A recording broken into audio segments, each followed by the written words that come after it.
An old family photo from 1885. Looks normal until experts found a hidden hand. The storage unit in Rochester, New York hadn't been opened in 43 years. Laura Chen stood at its entrance on a gray March morning in 2024, watching as the auction company workers hauled out decades of accumulated family possessions. Furniture wrapped in moth-eaten blankets, boxes of yellowed documents, trunks filled with clothing that smelled of camphor and thyme. As a curator for the New York State Historical Society, Laura specialized in 19th century photography. She'd learned to spot valuable historical images among estate sale clutter, and she never missed local auctions. Today, she was looking through boxes of photographs that had belonged to the estate of Dorothy Whitman, who had died at 97 without direct heirs. Most of the photographs were unremarkable, 20th century snapshots of vacations and birthdays, the mundane visual record of an ordinary life. But at the bottom of the third box, wrapped in tissue paper and protected by a leather portfolio, Laura found something that made her pause. The photograph was mounted on thick cardboard, the kind professional photographers used in the 1880s. The image showed a family of 7 posed on the front porch of a substantial farmhouse, white clapboard siding, decorative trim, a wide porch with turned wooden posts. The family stood arranged in typical Victorian formality, father at the center, mother to his right, 4 children of varying ages flanking them. Everyone wore their finest clothing. Everyone stared at the camera with that rigid, unsmiling expression that long exposure times demanded. The photographer's mark was embossed in gold at the bottom. Garrett and Sons. Photography, Palmyra, New York, August 1885. Laura studied the image carefully. The composition was standard, the poses conventional. A perfectly ordinary family portrait from the Gilded Age. She almost set it aside, but something nagged at her attention. The father's expression wasn't just formal, it was tense. The mother's hands, folded in her lap, were clenched so tightly that even in the faded photograph, Laura could see the white of her knuckles. And the youngest daughter, perhaps 8 years old, wasn't looking at the camera at all. Her eyes were directed downward toward the porch floor, and her face held something that looked like terror. Laura pulled out her phone and used its camera to zoom in on different sections of the photograph. She examined each family member's face, their posture, the details of their clothing and surroundings. Then she moved to the porch itself, studying the wooden floorboards, the shadows cast by the afternoon sun. That's when she saw it. Between 2 of the porch floorboards, in a gap that might have been an inch wide, there was something that shouldn't be there. Laura zoomed in further, her heart beginning to race. It was a hand, or rather the fingers of a hand, reaching up through the gap from the darkness beneath the porch. The fingers were extended, stretched as if trying to reach something or signal someone. Laura's breath caught in her throat. She looked again at the family's faces, seeing them now with new understanding. They weren't just posing stiffly, they were terrified. And beneath them, under the very boards they stood on, someone was trapped. Laura purchased the entire box of photographs for $80 and drove directly back to her office in Albany. She set up her examination equipment, high-resolution scanner, magnification software, archival lighting, and began a systematic analysis of the 1885 photograph. The digital scan revealed details impossible to see with the naked eye. The hand beneath the porch was definitely real, not a shadow or artifact of the photographic process. She could make out individual fingers, the curve of knuckles, even what appeared to be dirt or blood darkening the skin. The hand was positioned palm up, fingers slightly curved, in what looked like a gesture of desperate supplication. Laura zoomed in on the family members' faces. The father, perhaps 45 years old, had a hard, closed expression, not grief or fear, but something more like grim determination. The mother looked haunted, her eyes red-rimmed even in the sepia tones of the old photograph. The oldest son, maybe 17, stood rigid with his arms at his sides, his jaw clenched. The 2 middle daughters kept their eyes carefully averted from the camera. Only the youngest child was looking down, unable to maintain the pretense that nothing was wrong.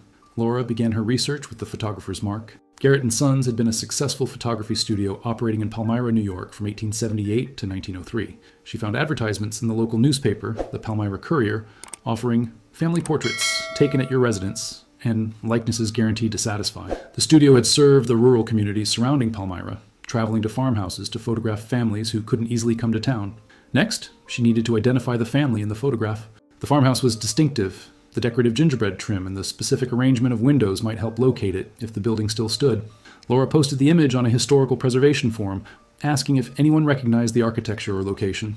While waiting for responses, she turned to newspaper archives from August 1885. If something significant had happened in Palmyra that month, the local paper would have covered it. She started with the front pages, looking for major stories, accidents, crimes. She found it on August 19, 1885, a small article on page 3. Local youth missing, family seeks information. The article was brief.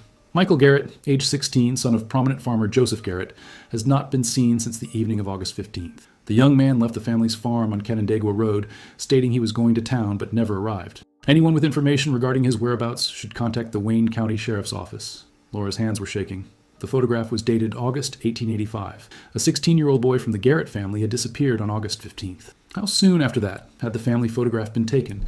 And why would a family pose for a formal portrait just days after their son went missing? Unless they knew exactly where he was. Laura spent the next week immersed in the Palmyra Courier's archives, tracing the story of Michael Garrett's disappearance. The coverage was sparse and grew thinner as weeks passed. After the initial missing person notice, there were only 2 more brief mentions. One on August 26th, still no word on missing youth, and a final one on September 10th. Sheriff concludes search for Garrett boy. The September article contained a quote from Sheriff Thomas Bradford. After thorough investigation, we have concluded that young Michael Garrett likely left home of his own accord, perhaps to seek employment in the city. While the family remains concerned there is no evidence of foul play, the matter is considered closed unless new information emerges. But Laura noticed what the articles didn't say. There was no mention of search parties, no interviews with people who might have seen Michael, no description of where the sheriff's investigation had led. For a prominent farming family's son to vanish should have generated more attention, more sustained effort. The investigation had been cursory at best, deliberately superficial at worst. She pulled property records for Canandaigua Road in 1885. The Garrett farm comprised 240 acres of prime agricultural land. Joseph Garrett had purchased it in 1870 and built it into one of the most successful operations in Wayne County. Tax records showed substantial wealth. The property was valued at $15,000, an enormous sum for the time. Joseph Garrett was listed as a director of the Palmyra Savings Bank and a trustee of the local Presbyterian church. A powerful man, the kind of man whose family tragedy might be handled with discretion rather than publicity. Laura needed to find the family, to discover if any descendants still lived in the area who might have stories passed down through generations. She worked through genealogical records, tracing the Garrett family forward through time. Joseph and his wife Mary had 6 children. Michael, born 1869, Robert, born 1871, Elizabeth, born 1873, Caroline, born 1875, and the youngest, whom Laura had seen in the photograph looking down at the porch floor, Sarah, born 1877. Michael had no death certificate on file in New York State, no marriage record, no obituary. After August 15th, 1885, 16-year-old Michael Garrett simply ceased to exist in the official record. But the other children's records were traceable. Robert had inherited the farm and died in 1924. Elizabeth had married and moved to Syracuse. Caroline had died young, at 23, of tuberculosis. And Sarah, the youngest, the one whose terrified eyes in the photograph haunted Laura, had lived until 1963, dying at age 86 in a nursing home in Rochester. Laura felt her pulse quicken. Sarah would have been 8 years old when the photograph was taken, 8 years old when her brother Michael disappeared, old enough to remember, old enough to have carried secrets for 78 years. The nursing home where Sarah died no longer existed, but Laura tracked down the company that had purchased its records. After several phone calls and a formal research request, she received a scanned copy of Sarah's admission file. Among the standard medical and financial documents was a single sheet labeled Emergency Contact Information and Family History. Under special notes, someone had written in blue ink, "Patient occasionally speaks of what happened to Michael, becomes agitated, recommend not pressing for details, appears to be a source of significant trauma." Laura needed to understand the exact timeline. When had the photograph been taken in relation to Michael's disappearance? The newspaper said he'd vanished on August 15th. The photograph was dated simply August 1885, but professional photographers typically kept detailed appointment books recording when and where they took portraits. She contacted the Palmyra Historical Society, explaining her research. The volunteer coordinator was enthusiastic. They had a small archive of materials from local businesses, including some records from Garrett and Sons photography studio. Within 2 days, Laura was sitting in the Historical Society's cramped research room, carefully turning the pages of a leather-bound appointment ledger from 1885. The handwriting was neat and methodical. Each entry listed the client's name, address, date of appointment, and type of photograph commissioned. Laura's fingers trembled as she turned to August. August 5, Harrison family, 4 subjects, indoor portrait. August 7th, Whitmore wedding, bride and groom, outdoor setting. August 12th, Thompson family, 6 subjects, parlor setting. August 17th, Garrett family, Canandaigua Road, outdoor porch setting. August 17th, 2 days after Michael was reported missing. Laura stared at the entry, her mind racing. The family had hired a photographer to come to their farm 2 days after their teenage son had vanished. They had stood on their porch, dressed in their finest clothes, and posed for a formal family portrait while Michael was... what? Where? Under the porch. That's where the hand was reaching from, under the very porch where his family stood posing. Laura photographed the ledger page, then continued reading through the entries. On September 3rd, there was another appointment at the Garrett farm. Return to Garrett residence to deliver finished portraits and take additional photographs as requested. The photographer had returned to the Garrett farm 2 weeks later. Had the hand still been visible then? Had anyone noticed it when the finished portraits were delivered? She found one more relevant entry, dated September 10th, the same day the newspaper announced the sheriff was closing the investigation. J. Garrett declined additional portrait work, seemed agitated, did not invite me into house as before. Transaction conducted on porch, paid in full, but suggested I not return. The Historical Society volunteer, an elderly woman named Margaret, noticed Laura's expression. Found something interesting? The Garrett family, Laura said carefully. Do you know anything about them? Any local stories? Margaret's expression shifted, became guarded. That's old history. Most of the old families around here have skeletons they'd rather stayed buried. What kind of skeletons? Margaret was quiet for a long moment. Then she sighed and closed the door to the research room. My grandmother lived in Palmyra her whole life. She used to tell stories about the old days, things that happened but nobody talked about officially. The Garrett farm was one of those stories. Laura waited, barely breathing. There was a son who disappeared, Margaret continued. Never found. The official story was he ran away, went to find work in Buffalo or Rochester. But my grandmother said the neighbors knew better. Said there'd been shouting that night, terrible sounds coming from the Garrett house. One neighbor, lived on the adjacent farm, told his family he'd heard a young man's voice begging, pleading, and then silence. Margaret's grandmother had been friends with the daughter of the neighboring family, the Pritchards, who owned the farm directly east of the Garrett property.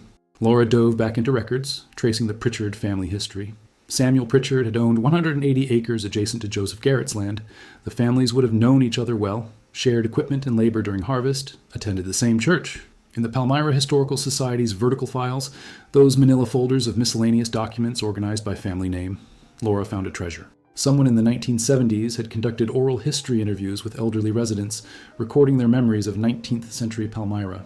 Among the transcripts was an interview with Harold Pritchard, Samuel's grandson, conducted in 1976 when Harold was 89 years old. The interviewer had asked about the old farming families, and Harold had mentioned the Garretts. Laura read the transcript with growing horror. My father was 15 in 1885, old enough to remember clearly. He told me about the night of August 15th. He'd been in the barn late, tending to a sick cow, and he heard shouting coming from the Garrett place. Their house was maybe 400 yards from ours, close enough to hear raised voices on a quiet summer night. My father said it sounded like an argument between Joseph Garrett and his oldest son, Michael. He heard Michael's voice clearly. I won't keep quiet about it. What you're doing is wrong, and I'm going to tell them. Then there was more shouting, and my father heard what sounded like a fight. Furniture being knocked over, glass breaking.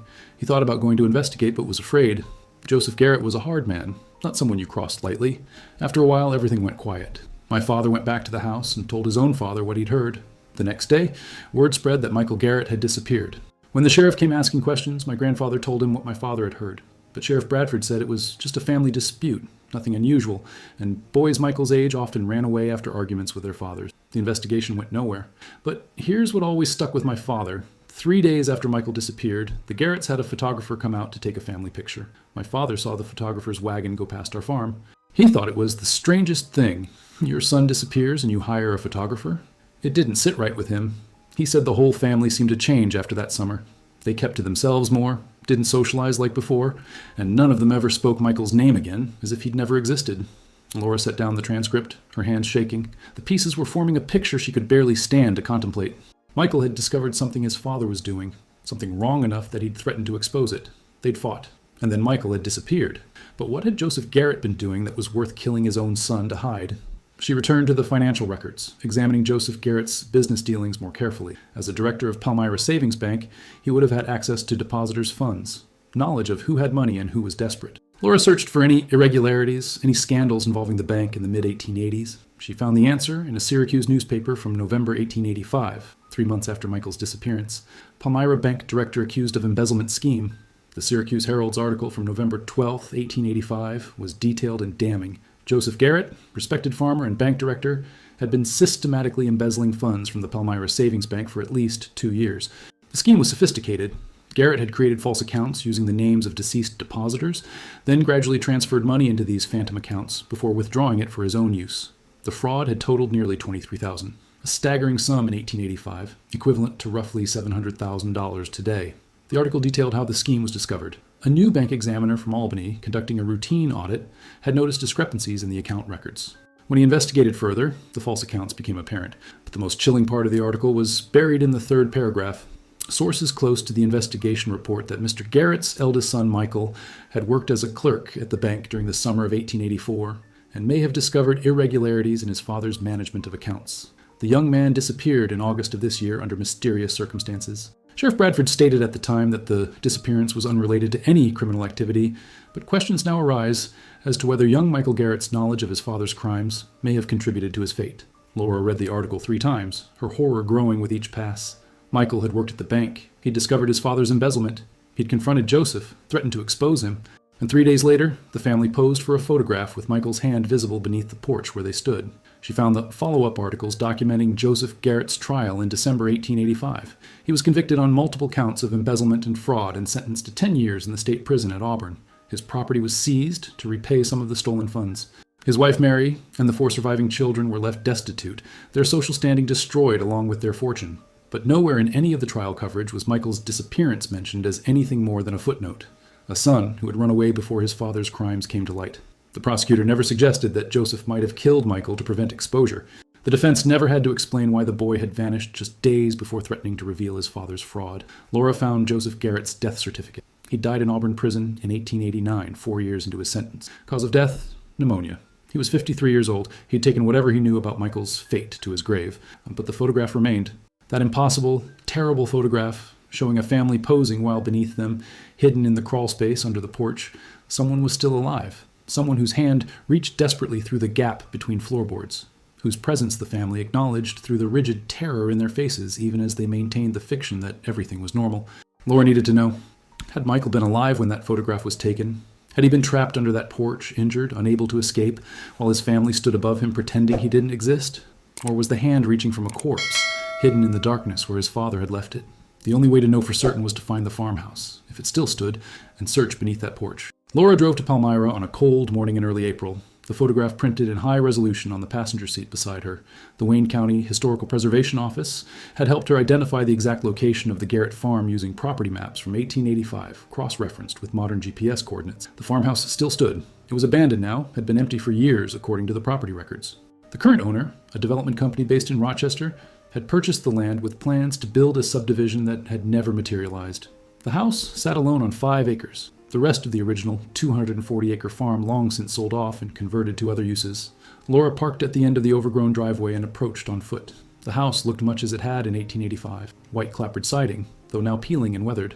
The decorative trim was mostly intact. And the porch, that terrible porch, still stretched across the front of the house, its floorboards gray with age and neglect. She'd obtained permission from the property owner to conduct a historical survey, though she hadn't explained exactly what she was looking for. Now she stood at the base of the porch steps, comparing the structure before her with the photograph from 139 years ago.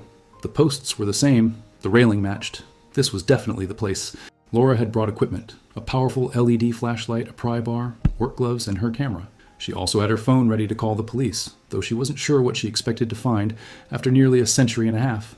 The porch was about 3 feet off the ground, the space beneath enclosed by lattice that had long since rotted away. Laura knelt at the edge and shone her flashlight into the crawl space. The ground beneath was bare earth, dark and musty. She could see the underside of the porch floorboards, the floor joists, and farther back, the stone foundation of the house. She crawled under, moving carefully, her flashlight sweeping across the space. The crawl space was larger than she'd expected, perhaps 5 feet high at its tallest point near the foundation, sloping down to about 3 feet at the porch's outer edge. There was room for someone to crouch here, to move around, to... Laura's flashlight beam caught something, a shape that didn't belong. She moved closer, her heart hammering against her ribs. Partially buried in the dirt, about 6 feet from where the family would have stood for the photograph, was a human skeleton. It was curled on its side, one arm extended upward toward the floorboards, the hand positioned exactly where Laura had seen it in the photograph, fingers reaching through the gap between boards. The skeleton was incomplete, disturbed by time and animals, but enough remained to tell the story. Laura sat back on her heels, tears streaming down her face. She'd found Michael Garrett. He'd been here for 139 years. Buried in the darkness beneath his family's porch, his hand frozen in its final desperate gesture. She called the police. The Wayne County Medical Examiner arrived within 2 hours, followed by the county sheriff and a forensic anthropology team from the University of Rochester. They worked methodically, documenting the scene, carefully excavating the remains, preserving every detail that might tell them what had happened in August 1885. Laura watched from the yard, answering questions, explaining how she'd found the location. She showed them the photograph, pointing out the hand visible between the floorboards, explaining the family history and Joseph Garrett's embezzlement conviction. The sheriff, a woman in her 40s named Karen Michaels, studied the photograph for a long time. "So, you think the father killed him and hid him under the porch?" Michaels asked. "I think Michael discovered his father's fraud at the bank," Laura said. "He threatened to expose it. They fought, and somehow Michael ended up under that porch, probably severely injured.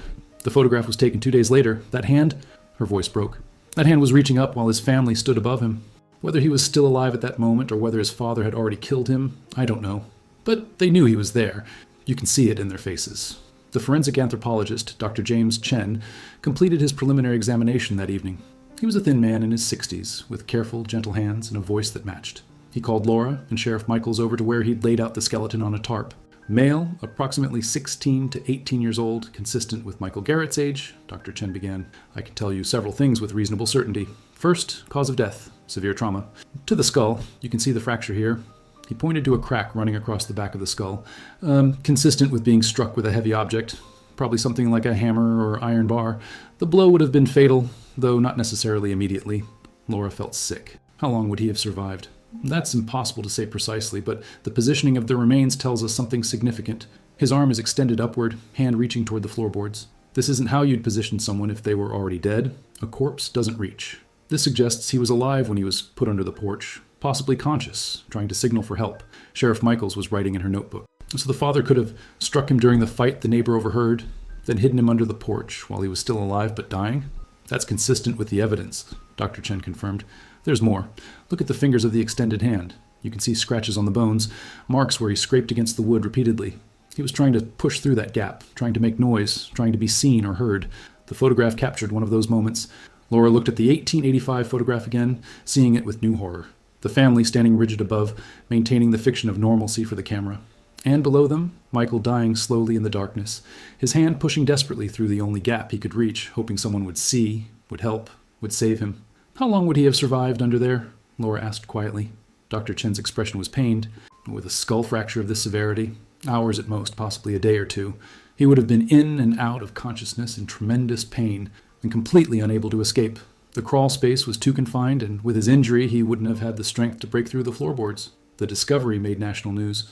A 139-year-old murder, solved by photograph, ran the headlines. The story had everything. Family betrayal, financial fraud, a desperate victim's silent testimony preserved in an old photograph. News crews descended on Palmyra.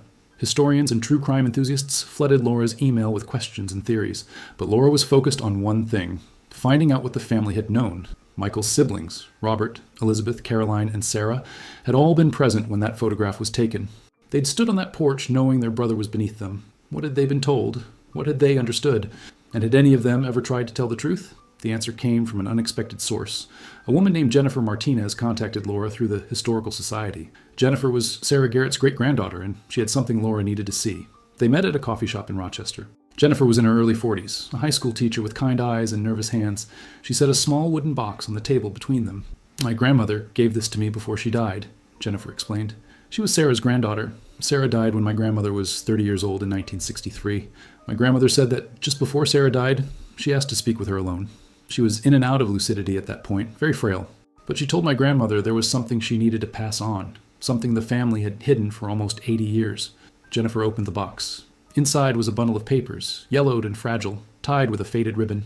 Sarah wrote this in 1942. She was 65 years old, and she'd just been diagnosed with heart disease. She thought she was dying. Turned out she lived another 21 years, but she believed she was facing her final judgment and couldn't go to God without confessing what she knew. Laura's hands trembled as she carefully unfolded the first page. The handwriting was shaky but legible. "My name is Sarah Garrett Martinez, and I must confess to knowledge of a terrible crime.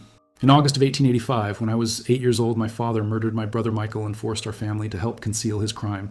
I have lived 77 years with this burden, and I cannot die without telling the truth that no one would hear when I was a child." The confession was 10 pages long, written in painful detail. Sarah described the night of August 15th, 1885, hearing the fight between her father and Michael, hearing the terrible sound of Michael's scream cut short, seeing her father drag Michael's unconscious body out to the porch in the darkness. "Father told us Michael had attacked him and he'd defended himself," Sarah wrote. "He said Michael was still breathing but badly hurt, and if we called for a doctor or the sheriff, they would arrest father and our family would be ruined. He said Michael had threatened to destroy us all with lies about the bank, that Michael had become dangerous and unstable. He made Mother and Robert help him put Michael under the porch, said they would keep him there until he came to his senses." Sarah's confession detailed the horror of the days that followed. Michael had regained consciousness under the porch, had begun calling out, begging for help. Joseph had told the family that Michael was hysterical, that they must ignore his cries until he calmed down. He'd forbidden anyone from giving Michael water or checking on him. I heard my brother calling for Mother, Sarah wrote. I heard him crying, saying he couldn't see, that his head hurt terribly, that he was afraid. Mother wept but did nothing. Father had convinced her that helping Michael would destroy the family, that if the truth came out, we would all starve in the streets. She chose us over him. By the second day, Michael's voice had weakened. By the third day, the day the photographer came, he was mostly silent, making only occasional sounds. Joseph had insisted they proceed with the family portrait he'd scheduled weeks earlier, before any of this had happened. To cancel would raise suspicions, he'd said. They had to appear normal. We stood on that porch, and I could feel my brother beneath my feet, Sarah's confession continued. I could hear him breathing, ragged and wet. I knew he was dying. When the photographer was arranging us, I looked down and I saw Michael's hand. He'd pushed it up through the gap between the boards. His fingers were moving just slightly, still trying to reach us. I wanted to scream, to grab the photographer and tell him what was happening, but Father's eyes were on me, and I was 8 years old and terrified, so I stayed silent. The photographer had taken the picture. The hand was visible in the image, though partially obscured by shadow. When the finished portrait was delivered 2 weeks later, Joseph had seen it and immediately ordered that the photograph be destroyed. But it was too late. The photographer had made multiple prints, and one had survived, passed through estate sales and family dispersals until it landed in Laura's hands 139 years later. Michael had died late on the evening of August 17, 1885, probably hours after the photograph was taken. Joseph had buried him deeper under the porch that night, covering the grave with lime and stones. The official story was that Michael had run away. When Joseph's embezzlement was discovered 3 months later, the family's shame became total. They'd lost everything: their fortune, their reputation, their standing in the community. But we'd lost something far more valuable long before that, Sarah wrote. We lost our souls when we let Michael die beneath our feet. I have never forgiven myself. I have never forgiven my mother or father or older brother for what we did. The other children, Elizabeth and Caroline, were too young to fully understand what was happening. But Robert and I knew. We knew, and we said nothing. Sarah's confession ended with a plea. If anyone ever finds Michael's remains, please give him a proper burial. Please say his name. Please let the world know that he was brave and good, that he tried to do the right thing, and that his family failed him in the most terrible way possible. His name was Michael Robert Garrett. He was 16 years old, and he deserved so much better than what we gave him. Laura sat in the coffee shop with tears streaming down her face, reading Sarah's words again and again. Jennifer was crying too, her hand over her mouth. She tried to tell people. Jennifer said, "My grandmother told me that Sarah went to the police in 1920, after Joseph and Mary had both died. She tried to tell them what had happened, tried to get them to search under the porch. But by then the farm had been sold, and she was an elderly woman with no proof, claiming her father had committed murder 40 years earlier. They didn't believe her. They thought she was confused or delusional." 6 weeks after the discovery, Michael Garrett's remains were buried in Palmyra Cemetery with full honors. The Historical Society organized the service, and more than 300 people attended. Historians, activists, descendants of the other families involved in the story, and people who simply believed that Michael deserved to be remembered. Laura arranged for a headstone with an inscription based on Sarah's words. Michael Robert Garrett, 1869 to 1885. He tried to do the right thing. We remember him.